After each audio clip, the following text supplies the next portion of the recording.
And this is the point where I think he's probably tearing out his hair and getting a little bit frustrated with it all. So you can see I'm building a command center here. With the purpose of this, I want to expand onto this island because I've noticed from what I've scanned of him so far, he doesn't have any air units. I don't see a spire. So it's unlikely he's going to be able to destroy anything that gets onto this little island bit here, because you can't get here with ground units, only air. So I feel quite confident building the command center and bringing it there rather than any other point in the map. So my Ravens are just going to have a little look around. They're actually detectors, by the way, in case you didn't know. They can see invisible units, but there's not many invisible Zerg units that are going to be detectable, really. So it's not for that purpose, it's for the auto turrets. Now, auto turrets are probably something that should be fixed at some point. This replay isn't to necessarily demonstrate to Blizzard how unbalanced they are. They're just to demonstrate to you how quite fun they can be. And obviously, newbie and broken at the same time. Decided to split off my Raven here just to sort of confuse him just a little bit, make him a little bit paranoid. Rather than have them all in the one bunch, he would think, hang on a second, if he had seen that Raven, what's he doing with that one Raven? Why is that split off? Maybe he's up to something, who knows? But anyway, I'm getting back to it. Let's have a look at the Ravens. Now, they've got a point defense drone as well, which is basically anti-air. I haven't really tested that out enough to know, but I don't really use that. Seeker missile is basically their main ability, although ironically you have to research it, and it takes a fusion core to get as well, which is pretty expensive. Let's have a look. Well, no, it's not actually that expensive. That's nothing. 150 minerals to 150 Vespene gas. The Protoss one, equivalent for like upgrading say like the mothership and stuff like that. And those sort of top tier air units for Protoss is like 300 minerals and 200 Vespene gas, I think. So yeah, that's nothing. That's not a problem to get fusion core, which I will do at some point soon, so I can get the Hunter Seeker missile. But for the time being, I just want to use my Ravens for the auto turret. I'm just waiting for the right time to strike. Now, I'm well aware that he's going to have to leave his base at some point, and that's the best time to strike. And that was well timed by myself, I believe. I decided to start spamming down these turrets. Look at them. I've put down the ults here so you can see the HP bars, just in case you can't see them amongst the Zerg creep. He's had to bring all of his armies back, so that's just distracting him all the time. This is only costing me energy, it's not costing me units, I'm not losing anything. Deliberately focusing that hive over anything else that he has, because he's not losing any units, because I'm not focusing them. Now the auto turrets are basically just free killing things. Honestly, look at that. There's not a thing he could do about that, so this is the point where, if he wasn't tearing out his hair before, he is definitely doing now. He's probably smashed his keyboard with his face already. So he's having to use everything with his mouse, right, just clicking all over the place, because he certainly can't use his keyboard now. He's smashed it with his face. Here we can see tanks are going over here. Just have a little scout, see if there's anything there. I've got the siege mode for the tanks, but yeah, it's not going to be very good to put siege mode on right now when I've just got caught out by this little Zerg army coming along. So he wants revenge. That's what he wants.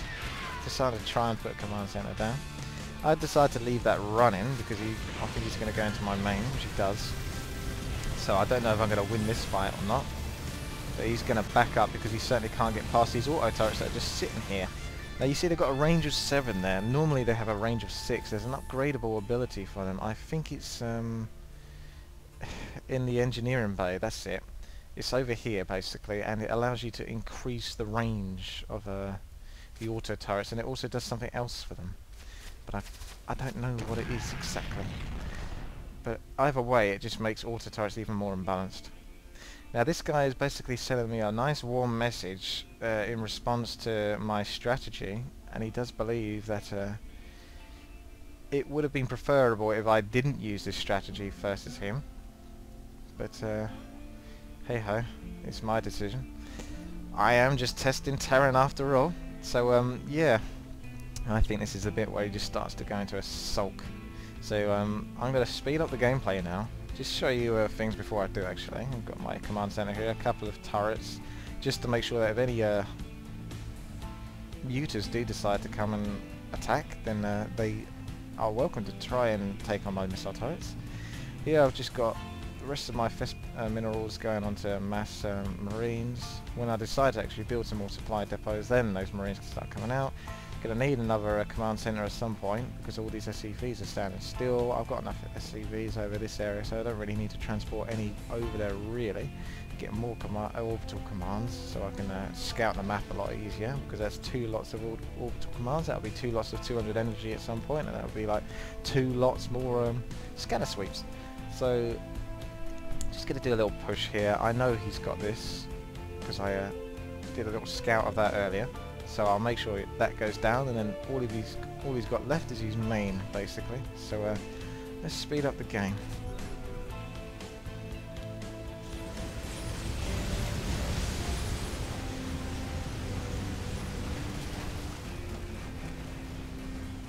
The FPS drops quite a bit actually when I speed the game up. I don't know if you've noticed that, but I have. 22 FPS I'm sitting at the moment, and I've got quite a top range PC due to buying it within February, so it's pretty damn new. But obviously Starcraft 2 is also a very new game as well, so it's somewhat demanding. It's not heavily demanding, but it is pretty demanding when you're frapsing it. So yeah. Let's see, I've got 2, 4, 6, 8, 10 ravens, and I'm basically trying to get them all to about 200 energy each, which the majority of them have got. And then I'm going to do, I plan on researching Seeker Missile. Let's see if I'm already getting that. Yes I am. Here we can see I'm producing Seeker Missile, and I will want to use it against all of his little army that's just all clumped together whilst he's having his wine. That's my strategy. So yeah, just enjoy reading the text comments basically whilst I speed this game up, because it's not much is going to happen at this point.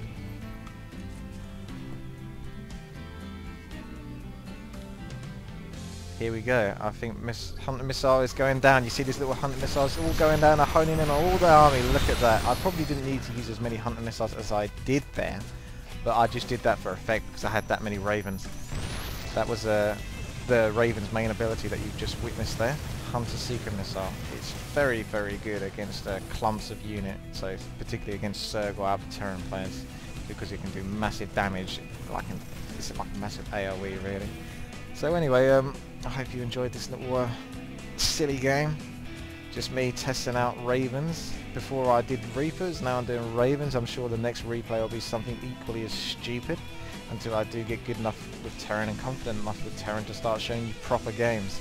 But for the time being, I hope you did enjoy this game, and thank you very much for watching. Please subscribe, rate and comment. Signing off.